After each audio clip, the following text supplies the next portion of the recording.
Hello, Star Wars Universe. This is Matty Reed. I am one of your hosts of the Galaxy at Large, and your other host, Jim Delano, is here. Hey everybody. And we are going to be discussing today Star Wars Celebration. It's on everyone's mind. We're recording this, I believe, just shy of Wednesday morning, actually. So we are at literally the very end of Celebration. It was a very long celebration this year. Um, and unfortunately, we had some technical difficulties on the official, or I would say the unofficial third episode of the Galaxy at Large. But we are doing this one. This is the third actual one, and we've figured everything out. And you know what? The other one was kind of filler because honestly, it was just speculation. I wouldn't say speculation, but just anticipation that really like kind of drove us in that last one. And I'm kind of glad in a way that we waited in order to do this because it, we'll talk about it, but it lived up to so many Yeah, expectations. been waiting a long time for this to talk about what we know is going to be coming instead of guessing is going to be a good change. Right, yeah, absolutely. And just Disney like kind of being very, very quiet and just letting the media speak for itself before this and then coming out with like the 1-2 punch. Um, First, we'll get into the whole trailer that happened on day one. We'll talk about the episode 9 panel a little bit. But the trailer itself, we're going to get into a little bit later on in the podcast. We're going to try to keep these to about 60 minutes. We're trying to, just kind of make things a little more energetic and flowing. And we'll get into that a little bit later because, again, I hate to toot our own horn, but we did call a couple of things that we might see in the next thing. Again, all speculation. Maybe it's like, leading us off into a different direction. But there's a certain cackle at the end of that trailer that really excited me in many, many ways. And I think everyone may have pointed that out as well. But we'll talk about that later. So let's get right into it. Let's talk about Friday at Celebration. And Jim, I'm going to let you kind of guide us through this because you, um, again, like busy, busy weekend for both of us, but you actually were able to kind of put together something. So guide us through. All right. Let's start with Friday. All right. Yeah. So Friday, obviously the big thing, the whole official first day of celebration started out with the episode 9 panel. And then as far as that goes, I mean, I just based it on stuff that I was paying attention to. There was tons of different panels every day, but for Friday, the other main thing that I thought was interesting was the Vader VR, called. I think that it's going to be a series. I guess they announced of potentially six games. I believe the name was Vader Immortal, and basically Oh God.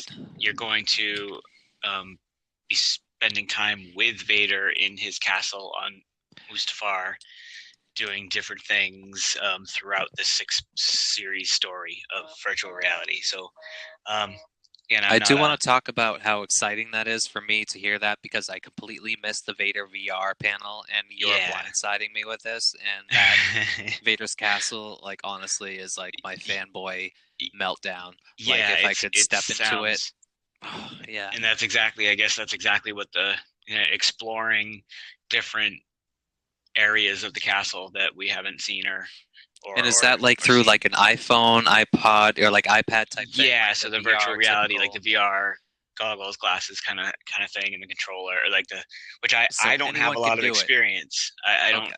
I don't have a lot of experience with the virtual reality, the VR stuff at all. I mean, I've seen a little Nor do bit with I. like some of the cheap little goggles. Looked at some of the quick little videos and stuff like that, but I've never played any of the VR games. So this seems to be what will get me into that type of that genre of games, I guess, if you want to call it that, because Right. it definitely it was something I was kind of paying attention to, and then when I heard what it really was about, it definitely piqued my interest. So it's Mm. Yeah, we'll get into that as well with Yes, yeah. Jedi, The like more that the that comes Fallen in, I Order. mean, Yeah. yeah, and more of that'll come out as we go because it's not out quite yet. But yeah, that's Right, definitely right. something to watch. But again, you can look that up on YouTube, anything like Yeah, that. There's many, many videos that kind of explore all aspects of Celebration, and I encourage everyone to do that. We'll include some links to bullet points that we use in the description below on YouTube when this video comes out tomorrow, later on in the day. So you can just go right through us when it comes to that. But yeah, um, beyond that, anything yeah. I else mean, I Friday? think for Friday that was really all I. Again, being selfish in my celebration, watching this weekend or paying attention. I mean, it's just hit the ones that I was really interested in. Right, right. So that was pretty much it for Friday. I mean, Saturday we moved into paid attention a little bit to the Galaxy's Edge, the from Disney World and Disneyland. A little bit more of the reveal on that. A lot of information's been coming out on it.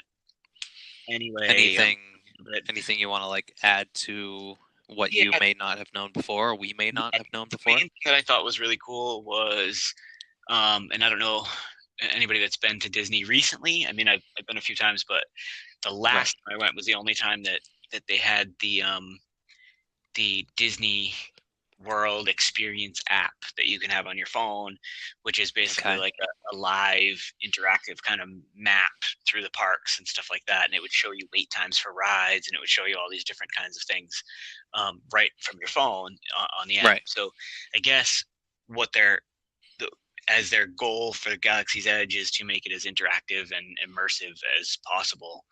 What is going to happen is the way that people are going to communicate with the world is that app is going to transform into a Star Wars communicator, for lack of a better term, when you enter Galaxy's Edge. And Okay. you'll be able to use the app on your phone to translate um, signs or words that might not be in regular English. They might be in the Well, the language. What's the yeah. languages? I Oh can't. That's what Christ! it I is. can't Arab, believe that. Like Arabish, we forget that. Arabish or Arab. It's something along those lines. Like, yeah, I can't remember the language. How could we forget That's that? but Like it's like literally. always right. It'll come to me like Right. Right. five Yeah. minutes into But like. either way, we know But it. yeah, I It's mean, the script that you can't fucking read in Star Wars. Basically, is right. what we're talking about, and That it's on. Yeah. yeah, yeah, it's on everything. Everything they use the same language, and I just Arabesh, can't. maybe. Yeah, Arabish. That's what I keep thinking it might be. So that might be it. Yeah. So Yeah. let's go with Yeah. that. But yeah, No, you're translate you're right. translate that. It'll allow you to potentially like, interact with droids and interact with other things that might be in the world as you go and communicate with other cast members and stuff like that throughout the world. So Right. So that's there's like a really not to interesting. interrupt you, but there's two things that I have to ask you that I'm not really sure that, um, when you go into Galaxy's Edge, if this is going to be kind of the case or anything like that. But first and foremost, there's a hotel, a Star Wars hotel. Yes. Is that tied into the Galaxy's Edge? Is there some kind of like, tie-in with those two? There must be in some Yes. way. Yes. So Um, okay, yes is a good like answer. And my okay. second part of that is kind of like a addition to the first question. Um, do you go in as a character, or is it just people just generally interacting with characters? Yeah. So Is it it's like I a guess role it's playing thing? not. It doesn't not necessarily. It doesn't have to be. I guess from what I've read is that the hotel um, is not going to open at the park's launch. It won't be. I don't believe it's opening quite yet, but it is going to be opening at both parks, and Right. it'll be like literally directly attached to the park. So Oh, so storylines like that may happen in the continue, park yeah. throughout the day will continue So throughout the yeah, hotel. the park itself. If you're just going to Disney World or Disneyland and you just go into the park through the park entrance, you don't have access to the hotel. Your Right. your the cast members and characters are all fully immersive and in character the entire time you're there. Right. So you Everything don't is need access to the hotel in no, order to no, enjoy Galaxy's Edge, of no, course, because they because that even would have be they're stupid. working Yeah. in with that app, and then some of the things I've heard about the magic bands, depending on the different rides and the different things that you do, the cast members will interact with you anyway, and they'll know things about That's what you've cool. done or That's how really you've cool. performed on certain, like the Millennium Falcon ride. If you crash the Millennium Falcon, you might get kind of made fun of by the person selling you a Coke down, Right. like 10 minutes Like later your down the aisle. Like, reputation right, exactly your precedes you. reputation. Yeah. Right. That's cool. That's And cool. then Yeah. I guess what I heard about the park, I mean the hotel, was that it also is an entirely immersive experience. So when you get dropped off by your magical express bus or whatever it is, however you get to Disney, Right.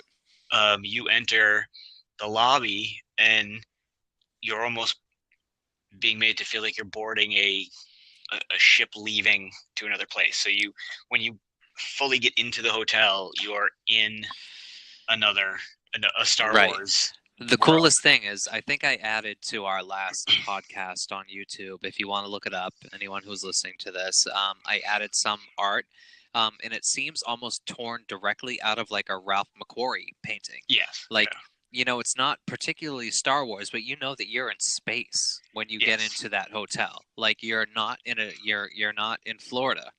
Right. You're somewhere Yeah, and there's else. some, I don't know how they're going to do it, but I guess there's, and whether it's every room or not, I'm not sure, but some of the concept stuff that I've seen is like literal windows or skylights that you're Have looking space. out in space. You're not looking Right.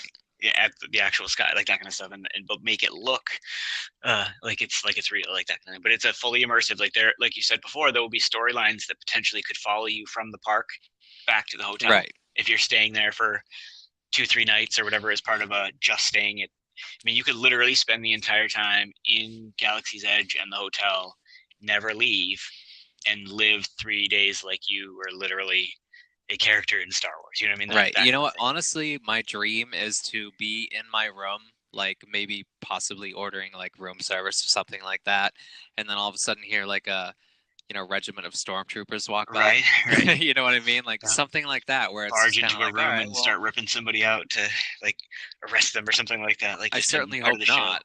Right. Or yeah, unless the room is set up particularly, but Right, not right, my room. right. I don't No, want no, that to no, happen to me.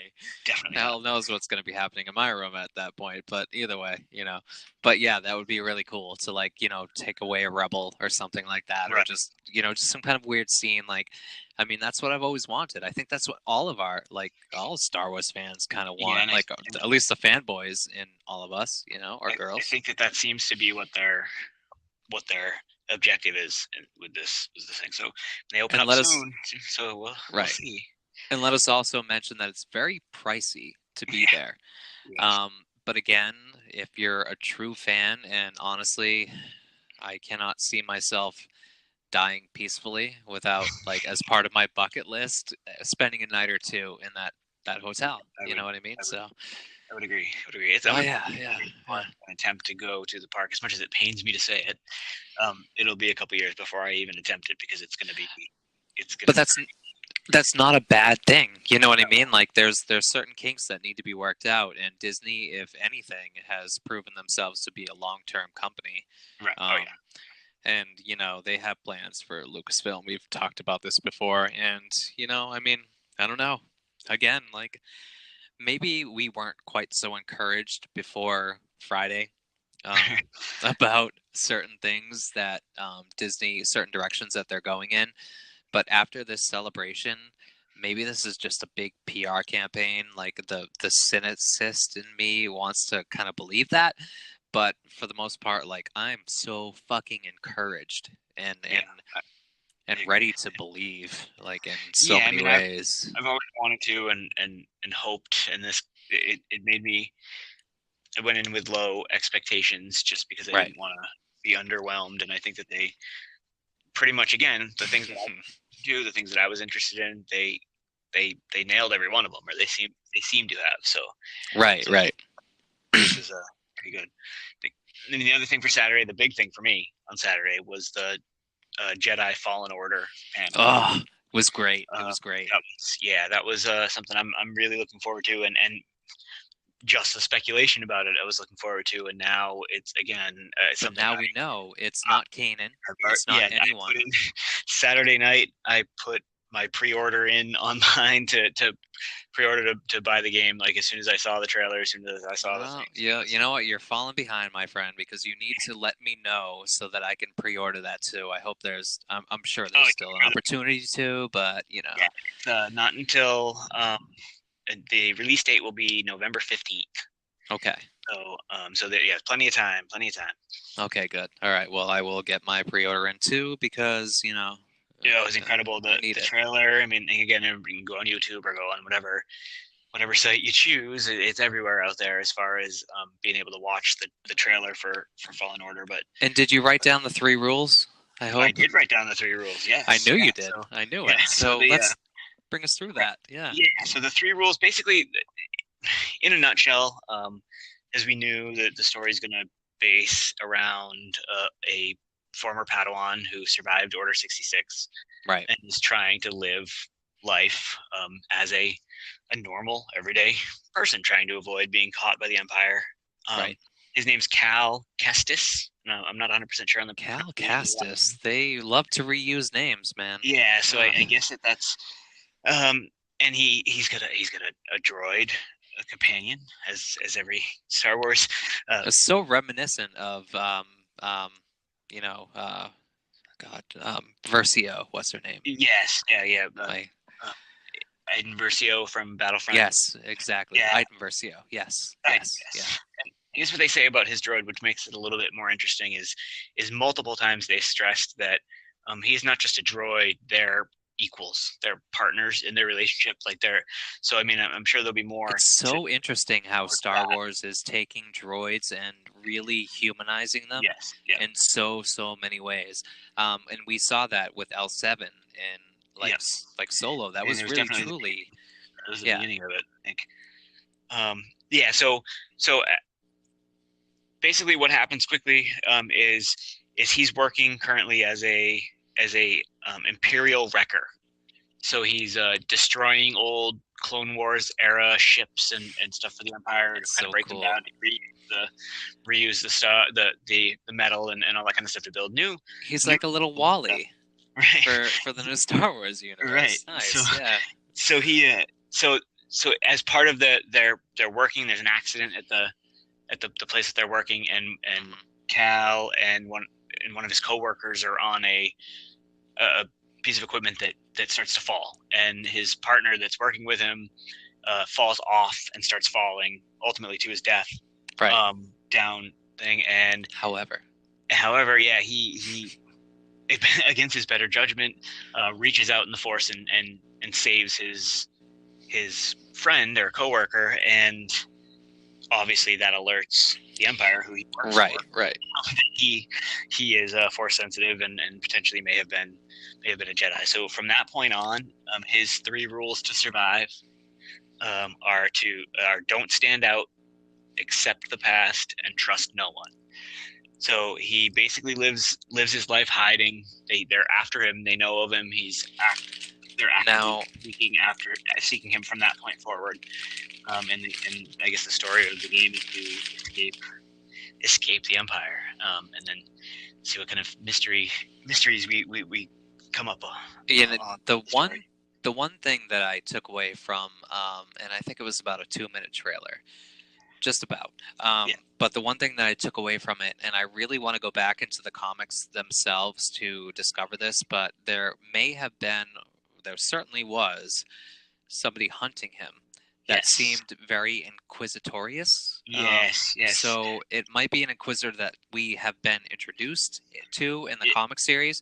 You would know that better than me because I lent you 6 through 25. So take a look at that. It is actually the second sister. Yes, the second sister. Good. Is the Inquisitor that's shown in the trailer. Cool. We don't know if that's the only Inquisitor we'll see, but that's the one that was shown in the trailer. And they also had a different. I don't know if you noticed it, the black trooper with the like the Magna Guard kind of staff. I that did not. they're calling a purge trooper. I guess this is a new variation of a stormtrooper. This is I guess one of the higher ranking stormtroopers, as the Inquisitors are force sensitive. Some former Jedi that Vader is in control of. The purge troopers are the highest end. Maybe they are more privy to certain information. Yeah, they're regular stormtroopers, but at the high end of the special forces kind of thing, and they're sent in to also hunt Jedi and try to finish off high and very difficult foes that they'd have to try to get down. So I mean, it definitely looks like a cool. And I certainly would not be surprised to see Vader appear in the game itself, because again, he was tasked in many ways to. He oversaw the Inquisitors when they first kind of started out, so that should be really cool to see. Yeah, too. I wouldn't be surprised if he makes an appearance. I mean, obviously, just a quick trailer and this is the first look we've gotten at the story and actually getting to see see the visuals of the game. So finally a single player run through beautiful game, almost on I feel it's almost reminiscent of the Force Unleashed, but it's canon. It's where we are. Yeah, exactly that. The one thing, I mean, for those of us that play games, specifically Star Wars games, we know that EA has not maybe handled the license the best they could have. No, not at all. One thing that come out and say right off the bat was that this is a true single player. It's not a multiplayer online game, and there will be no microtransactions and no and not to knock. Expect you to pay money to be able to succeed in the game. It's going to be It's going to be and not to knock Battlefront 2, because it's visually a beautiful game. Or is it Battlefront? Yeah, Battlefront 2. Yeah, the more recent Star Wars one. The more recent one, yeah. But either way, it's a visually beautiful, and a lot of the things that they've brought to us since have been great. But again, it's not exactly what any of us expected, and I think I don't know. We're all about story. And we're similar. The two of us are similar as far as our taste in games. I'll play a multiplayer online game every once in a while, but but it's not necessarily my preferred kind of game. No, so I don't want to compete against people who have hundreds of dollars to spend, or that's all that they do in order to annihilate me within the first 2 seconds that we encounter each other. A little bit here and there, but I can't get into it like that. I'd rather play single player missions, that I enjoy. You know what I mean? That's the way I do it. So so that's definitely a good thing to hear from EA as far as that. So they're definitely looking forward to that game. And again, it was November 15th that will be coming out. Yeah, which was great to finally have solidified as well. So that was the big thing for Saturday. Yep. For me. So Sunday. Again, two big things for me on Sunday again, which was the last week. There was panels on Monday, the Phantom Menace 20th anniversary, the Resistance Season 2 panel. I read a little bit about them. I didn't pay much attention to the Monday because it was the half day kind of closing out the right. But the Sunday was two other things that I was really looking forward to and was very pleased with what I did get. The first one being The Mandalorian. Which I missed, so walk us through that. I was very, very pleased to see what they had shown, and I would have been happier if I were there, because they did show some clips and footage, but they blacked out the live stream. Oh God, I hate when they do that. And they are available. People did have their phones out and recorded. I haven't watched. Right, but that grainy, kind of weird, wobbly footage where I'd rather not at this point see that, but I've seen enough about it. But I mean, the panel itself with Jon Favreau and Dave Filoni, and then they brought out Pedro Pascal or whatever from that plays the Mandalorian. Nice. And Carl Weathers, who's Apollo Creed from Rocky fame, That's so great, yeah. And then another, her name's escaping me, but she's a former MMA or fighter that plays a former rebel shock trooper. Oh There was God, I hope it's about not who I think you're talking about, because if it is, I'm probably gonna geek out pretty hard. But go ahead, keep going. I'm gonna look it up while we so talk.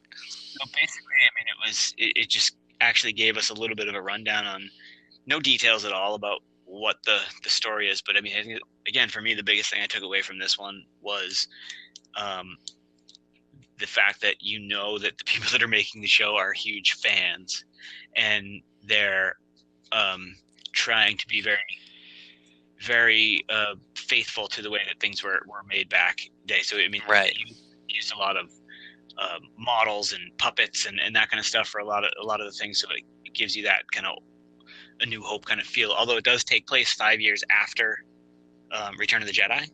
So this is when, wow. So we're post Return of the Jedi. yeah, That's amazing. Mandalorian is 5 years after Return of the Jedi. It's as the Empire is obviously fallen and is crumbling and falling apart, but it's before the rise of the First Order. That's almost 30 years after where we're gonna touch on this a little bit in like the next couple of minutes, but the Siege of Mandalore.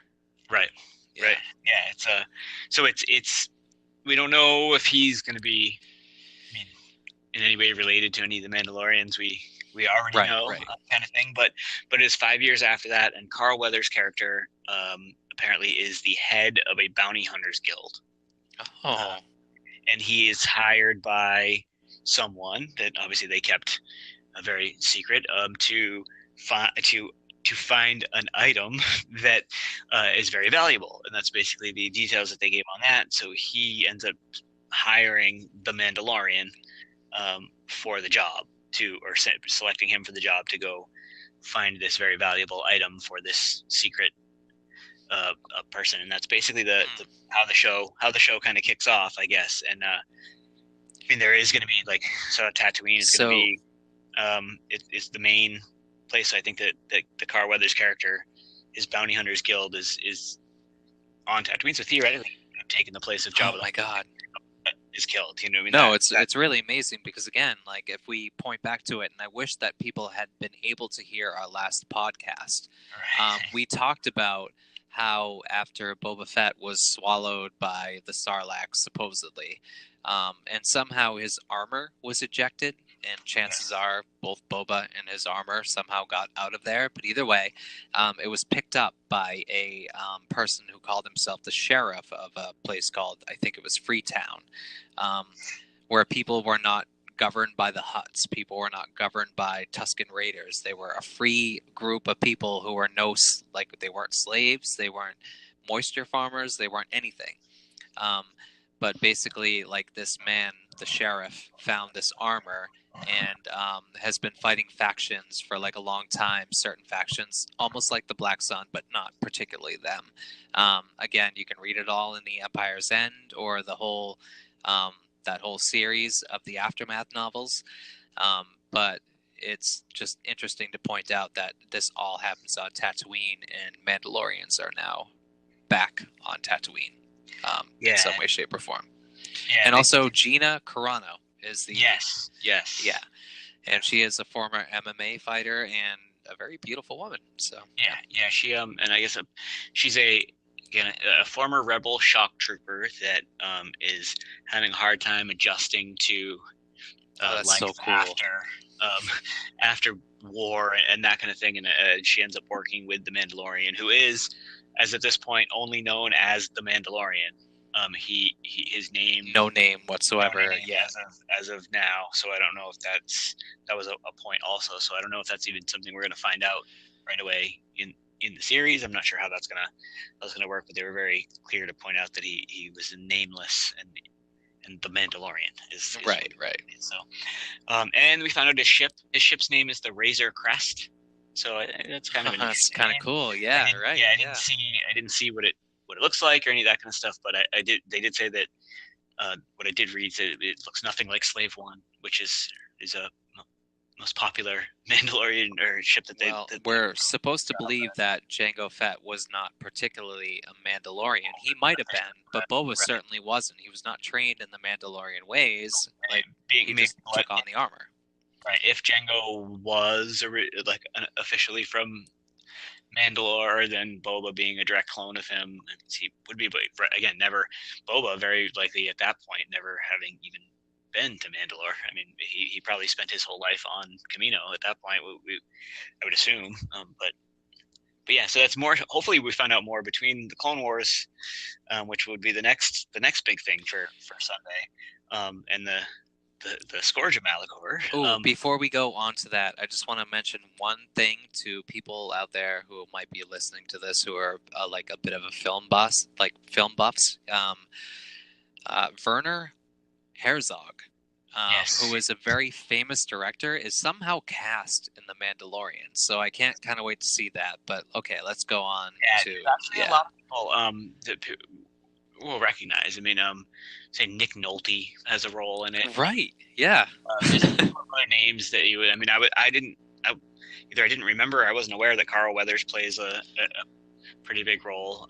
That kind of thing. So I mean, there are some names that people will seem familiar to people. It's just going to be so weird, to see some of these people finally either back on television or just in like a completely different role. I don't know. Yeah. And again, for that, the day before Celebration started, Disney announced details on their Disney Plus streaming service, and a release date on that.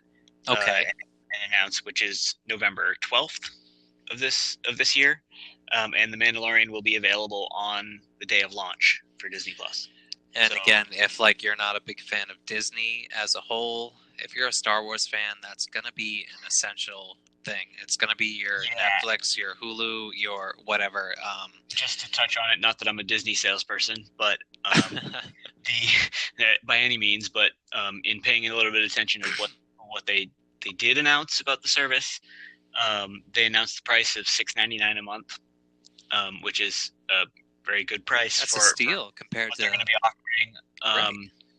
Obviously, this Star Wars series, many new series, all of their movies from their vault. The entire catalog, that needs to be kind of like pointed out too. We might see like Song of the South, you know what I mean? Like it's going to be everything. There's going to be, and then they announced also using Endgame, because it's coming out in a couple of weeks, as the example. When Endgame is released on Blu-ray or DVD, it will be released on Disney Plus the same day. That's so cool. So if you pay your $6.99 a month and you literally will be able to see that literally when it hits DVD. So no more buying or the DVDs even. You really don't even have to have the Blu-rays. You don't or going to on demand or whatever. Right. Yeah, and it's there's a couple other things that were really incredible that I'd seen. Oh, obviously the purchase of Fox is now official. So it will launch. Disney Plus will launch with all 30 seasons of The Simpsons available from day one. And that's the good side of the purchase of Fox by Disney. Let's see what the bad side of that is, because that we can get all political on that, but let's not do that. Let's just go on with Star Wars. As to what they choose to put on, but I thought that 30 seasons of The Simpsons was on a Disney streaming service exclusively was like a pretty interesting thing that I.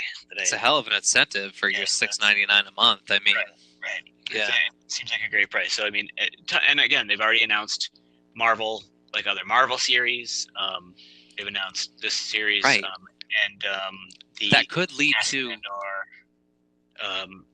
And they confirmed that K2SO will return in the Cassian Andor series, so he'll be part of that series also. So, and everyone loves Alan Tudyk and his contribution to science fiction in general. I mean, I don't know if you're a big like Firefly fan, Jim. Have you ever seen the series?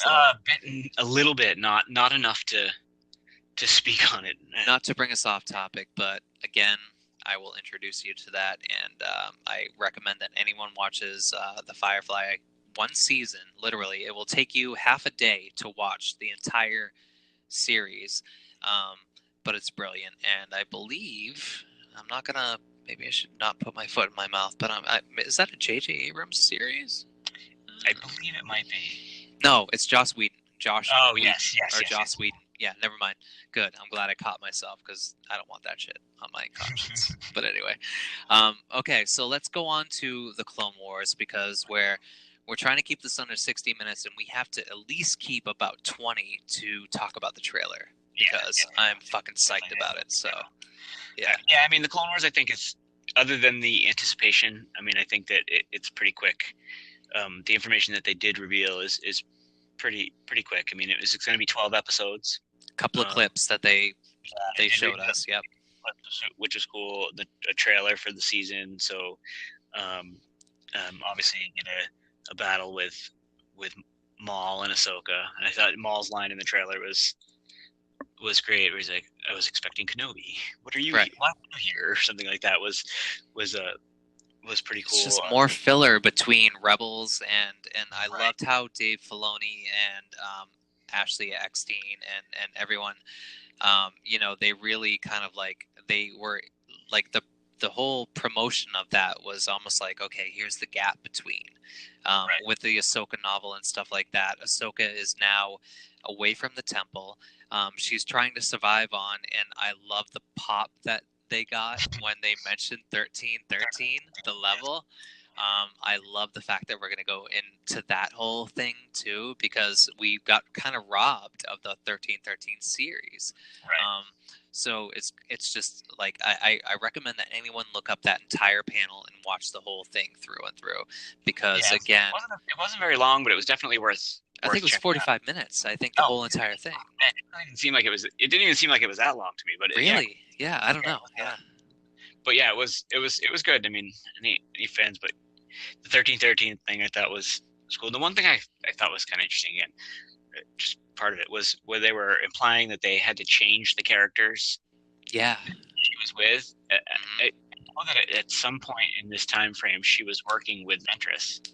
Yeah. Or I don't know if maybe she was staying with Ventress and somebody else in 1313 originally when this part of the story was written up, but they had to change to these two sisters that are new characters. They said instead of her, which I thought was kind of interesting. And I do too, because I think they kind of pulled things into a different direction with the Dark Disciple series.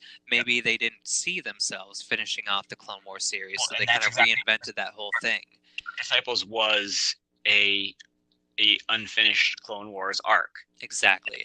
And I was kind of hoping that we'd see that, but I don't think we will. It's been explored through the book. It's beautiful. The book itself stands alone. But again, like, just the fact that it will interest me to see why Ahsoka chose to stay on Coruscant, no matter what level she was at after the fall. You know what I mean? So, and again, like, stick with Dave Filoni. I mean, the first couple of episodes might seem like, again, quote unquote filler, but you know, it's beloved. I'm not even sure with this one. He always, he's setting up his characters and his stories, and he does a great job with it. I don't even know how he's finishing off the characters. Yeah, almost, he had seasons, like 4 or 5 seasons that he wanted to do still with the show. Right. They released the Netflix Lost missions or whatever they called it, with I guess the Yoda mission and stuff like that. They released that, but I think he's trying to compress 3 or 4 seasons worth of stuff into 12 episodes. Right. Now, obviously, that's what we're gonna get. Stuff and all that kind of stuff. So I don't know that there's gonna be much filler in this. I think it's gonna start. Maybe he has to get right to the point. Reintroduce everybody in maybe the first episode, but then I could see it going right from there pretty quickly, because there's a lot that he wants to touch. So, and the crazy part about Dave Filoni is that he's so tight-lipped, but at the same time he drops hints everywhere. Yeah. One of the things that kind of like blew my mind about like the last season of Rebels, and this will kind of tie up our whole little Clone Wars deal, is that, like, if again you are a fan of like the Star Wars card trader series, or you know, certain trading cards and stuff like that, they released an entire like set of Ahsoka cards that foreshadowed everything that was going to happen in Rebels. So to the point where I looked at my cards like after, and I was like, holy crap, like he had this planned out from day one. He had enough sense to even like release the fan art, which it's not fan art. I'm sorry, release the art behind it. Like, and it just blew my mind. I mean, the whole he's a brilliant man, and again, it took me a long time to really trust Dave Filoni, but I do. I Oh trust yeah, him immensely. Yeah, Yeah. I'm in the same boat. My choice going forward to take over creative control, at least with stuff, would I mean he would be my first choice. God, I hope so. Overseeing. Yeah. Right. Yeah, so I mean that was pretty much. I mean, obviously, I say pretty much it, but I mean there was tons of information that we got. So I mean, Right. for any Star Wars fans, I mean, And again, busy, but it's. I also encourage people to go online. And again, I only saw this early this morning, and I'm talking about Tuesday morning. But the Ian McDermott panel, also Tales from the Dark Side, was very, very interesting. If you listen to the entire like cast, and it's mostly him and Warwick Davis, kind of just going back and forth. Not only is it interesting because it's a beloved character, but it's interesting because he seems to, without having to say it, like he has this broader mind to say, like, I've been around, even though you may not have known that I was around this entire time. So in a way, and we're going to go into this in a couple of minutes, but we're not done with Palpatine at all. In any way, shape, or form, even if it's voiceover roles, things like that.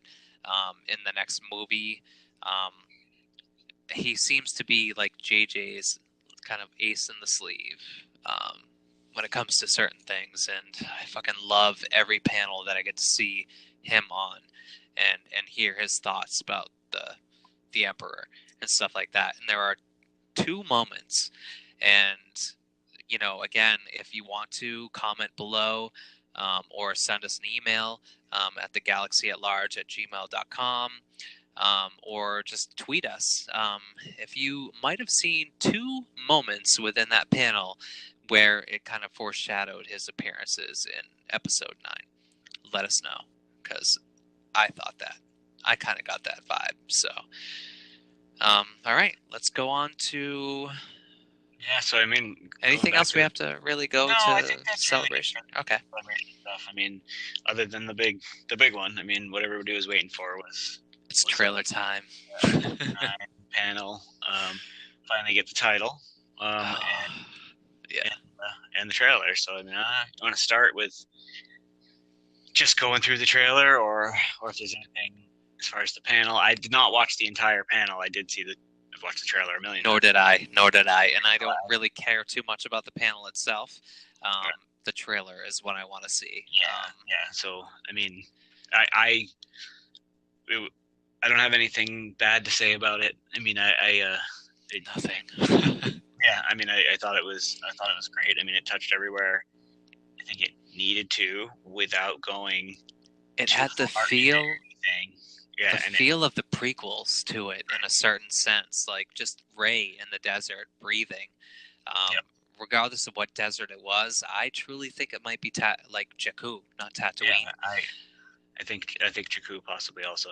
Right, and she might be following the path of perhaps. I mean, again, I'm not going to speculate, but Rey Sloane and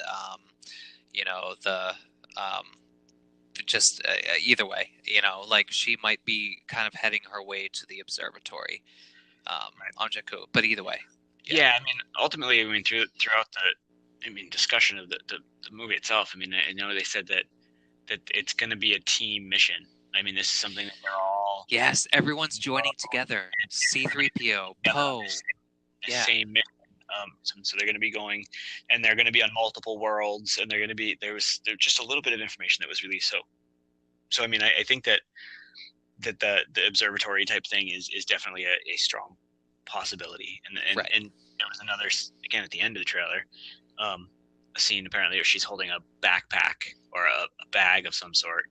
Again, speculation, but something that people have been saying is that they've been traveling around gathering Sith and Jedi artifacts, and she's carrying. That's the backpack is basically where she's carrying all of these these things. So I mean that seems to be maybe what the mission is that the entire team is on is going from planet to planet searching for. It's really strange because like they like on Jakku, apparently they drilled a hole to the core in order to empty Sith artifacts into it in order to destroy the planet. They never came through, like that never actually came to fruition. Obviously, the rebellion or the New Republic, interfered in time. Actually, believe it or not, weirdly, Ray Sloan was the one who thwarted that all from happening. Gallius Rax was the one who was behind that whole deal, and we know how that worked out. Ray Sloan went out into the like the unknown regions, and we get the First Order. But either way, interesting side note. Yeah, and I mean, I think, I'm just going through the trailer. I mean, you get the quick scene of Kylo Ren. I mean, you don't see much of him in this trailer, but Kylo Ren with no mask, going through a forest, a red background, and taking somebody down. You can't really I couldn't really get a sense of who it was that he was. Right. Like I first thought, okay, Knights of Ren. But then when I'm looking at the thing, it might just be rebellion troops. You can't tell. I've also seen a couple of interesting things on this. Also, obviously there's stormtroopers fighting alongside him in this battle. So, of course, yeah. So we see them. So, but he is unmasked, and again, not something that I did, but something I read in an article. If you zoom in on his face, in this scene, he does not have the scar across his face. Oh, so it might be maybe a vision or a flashback. Or a flashback, yeah. Of a previous battle that he had. I'm so happy that you're my co-host, because honestly, I can't, I don't pick up on these things, and you apparently went to the right sources. Yeah. But I mean, I did see the zoomed picture. I mean, and again, maybe people, I mean, they know, they've got to know that people are going to zoom in on his face, so they're not going to. It's not going to. Of course, they know that forget the scar, like that kind of thing. Every frame is going to be scrutinized, right? So I mean, I think that it's one of those things that happens quick enough that you might not catch it, but it is not visible from what you can see. I mean, again, it's a red planet, red background type thing for some reason. I mean, maybe the lighting or whatever, but it didn't look to me like you could see the scar at all. So right. And then you see right after that scene is when you see Kylo's helmet getting reconstructed by a very furry hand. Yeah. I mean, originally I would think that it would have been Kylo or maybe one of the Knights of Ren or somebody along those lines that would have repaired it for him, but so we don't know who this is with the. Honestly, I think it might just be part of a cult that kind of follows Kylo Ren. I hope. It just seems like, okay, well, I know you rejected this, but at the same time, you are the grandson of Vader. This is your legacy. Here you go. Snoke can't rob you of that. Here you go. You know what I mean? Yeah. I hope. It goes into just a bit of Poe and Finn in, again, what looks to be probably the same planet. Well, let's not skip over the fact that, we've got Rey running through the desert, and Kylo Ren's obvious TIE interceptor. It seems like it's Kylo versus Rey. Yes, possibly. Yeah, something about that possibly also. It definitely is a TIE interceptor, without question, based on the. But does it particularly look like Kylo's? It looks very off. The one shot where it shows it kind of coming in behind her, and she's kind of flipping ahead, right before she does the flip. Okay, yep.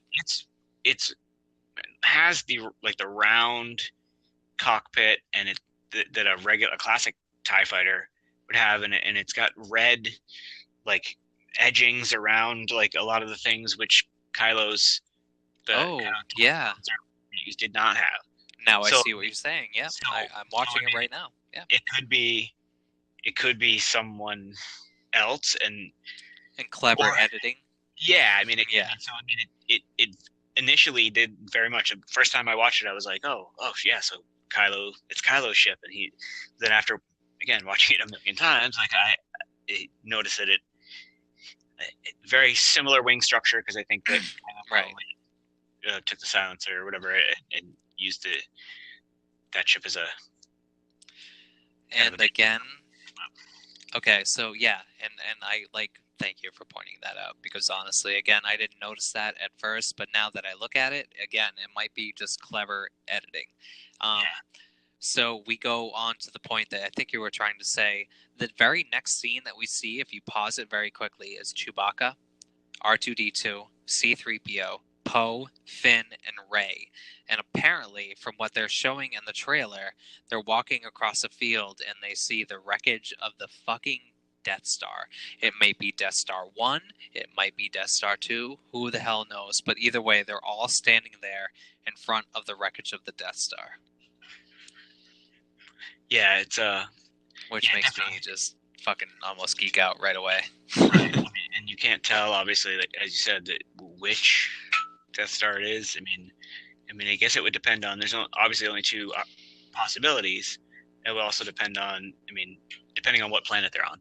If Right. it's Could be if they're on, Yavin? Or yeah, if was they're it on Yavin? Yavin, then it would be the first Death Star. If it Or ends up being Endor? Endor, then it would be the second Death Star. So Which kills me because I don't. It's out in the middle of like an ocean. You know what right, I mean? Which is almost reminiscent of some of the fan art, or some of the art that came from the art of the Force Awakens, where the Emperor's throne room was submerged beneath yeah, the ocean. You know what I mean? So it's just crazy. We're again God damn it! I'm so happy that J.J. Abrams is the one who's kind of tying this whole thing together. right. And I think that's exactly what they're doing is they're legitimately just. They're tying everything together. There was one scene also.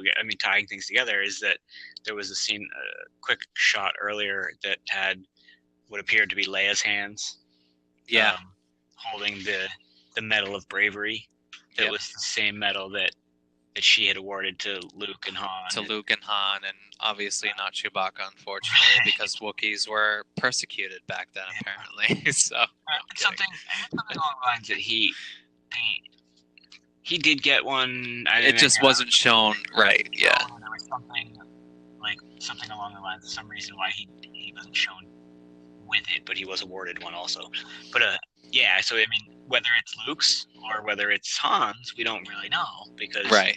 she just lost both her husband and her brother, who are both awarded that medal. So whether she's kind of thinking about either one of them or both at that time. Interesting that they're tying that. So, what do you think when about just before the Kylo Ren scene? There's a scene of a ship flying into what we a lot of people have speculated might be is it Edu? Yeah, that was in The one that was in Solo that Galen Erso was on. Personally, yeah. I don't particularly believe that that's the case. I think that it might be. Oh God, I wish I kind of had the thought together before I kind of threw that out there, but I don't know. I'm not really sure about that scene. When I saw it, I was leaning towards. Just a planet we haven't seen yet, or just sort of something, because it's really difficult to tell. It looks almost like a rocky kind of planet, like blue or something, if I remember right, like bluish kind of color. Yeah, definitely blue. Definitely it was shot through like a blue filter, so it was meant to seem city lights that look like kind of congested on like this rock kind of formation. So oddly, and I don't want this to happen, but oddly it reminded me of Canto Bight in a way. Yeah. From a different perspective. Something that definitely with the congestion of like a big kind of city, or because it goes out into a city, you can kind of see the whole thing, and I just don't see Edu as that type of city. Obviously there's tons of planets we haven't explored yet, so that's what I was hoping for. It was just something that we haven't seen yet, in some place that they have to go to. Right. Or maybe Batu. Who knows? We've heard of by name, but we've never actually seen on screen before, or something along those lines. Certainly looks like there might be a couple of spires in the distance in that shot, so maybe it's Batu at night. Who knows? Right. But then the real moment that I think kind of like builds joy in like every Star Wars fan's heart, that comes up right after that, is seeing Lando Calrissian behind the controls of the Falcon. After Han's death, again, like just it's Billy D. You know what I mean? Like it's so I was so psyched to just see him like cheer and go into hyperspace. You know?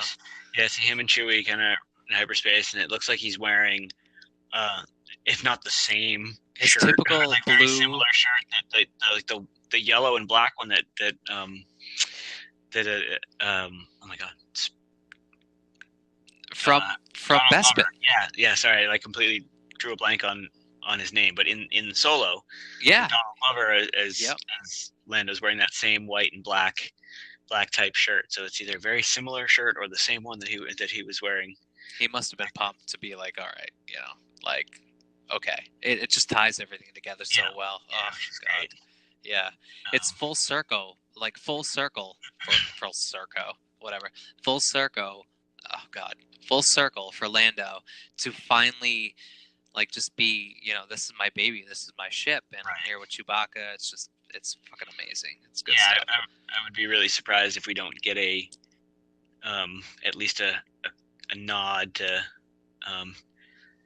L3 when he first steps back into the Falcon, like something it'd be really cool, sort of comment or something, right? Or just even like a gentle touch of like the console that kind of makes you think like, okay, like my perhaps first love, who the hell knows what goes on with that, is here. I think they'll have to be.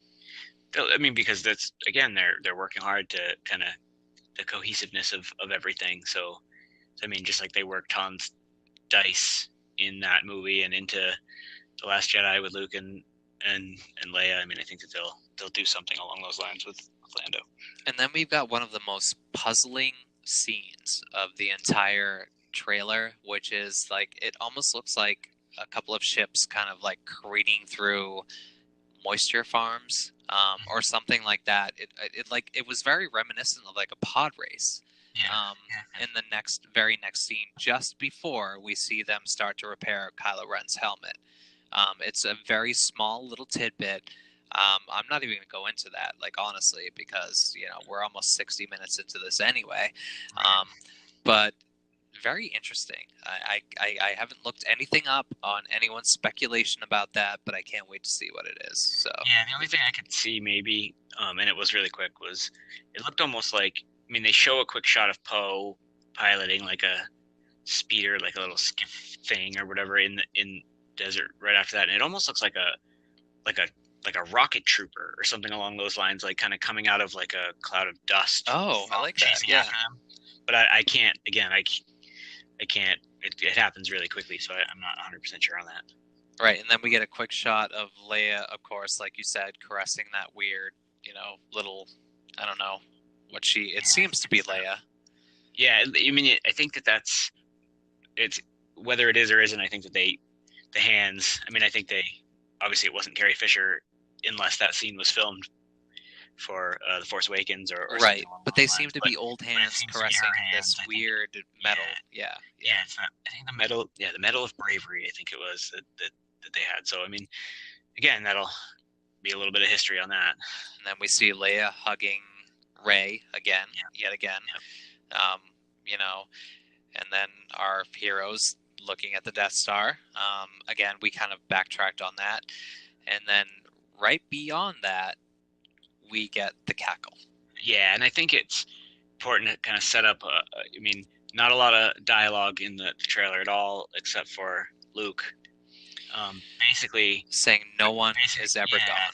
Truly gone. Throughout the entire trailer, he basically starts out by saying that 1,000 generations of Jedi, their knowledge now all live within Rey, and they've done everything they can to help her, but it's her battle to fight. And just go in to say that saying that they'll always be with her, but because no one's ever truly gone. And then right after that is the cackle. So I mean, right, for the same reason that, you know, Ben Kenobi could not stand in, you know, or help Luke when he faced the Emperor or Vader or, you know, whatever. It's kind of that like, okay, we've done everything we possibly can. This is up to you. This is the greatest evil. And then we hear Palpatine's cackle. Yeah. You know what I mean? Like that again, like. and myself personally, as I've been trying to work out my theory or thoughts on the movie, I mean, I have a thought as far as how it also ties into kind of my thoughts, but we're not going to get into that right now. But I think that we'll have a whole podcast on that. I'm excited to. Me too. Whether it's just a little bit of, and again, I can't confirm that. Obviously, Palpatine plays a. I mean, he's going to. They've pretty much already come out and said that it wasn't like a red herring. They weren't trying to trick anybody about right. So he's going to be involved. It's just a matter of how involved is he? How deeply, right? Is he going to be back in the flesh? Is he going to be some Sith version of a Force ghost? Is he going to be simply haunting the Death Star? Right. Because that's where he died, and maybe not be alive. You know, I mean, that kind of thing. It might just be an echo of Palpatine that kind of builds into the whole thing. I mean, obviously, we see just before that them standing in front of the wreckage of the Death Star. Right. So, I mean, I think that's it. But when you say no one's truly ever gone, and then you go into that, it heavily implies that there is a part of Palpatine that still is twisting this entire thing. Yeah. So at the end of the day, he's still going to end up being,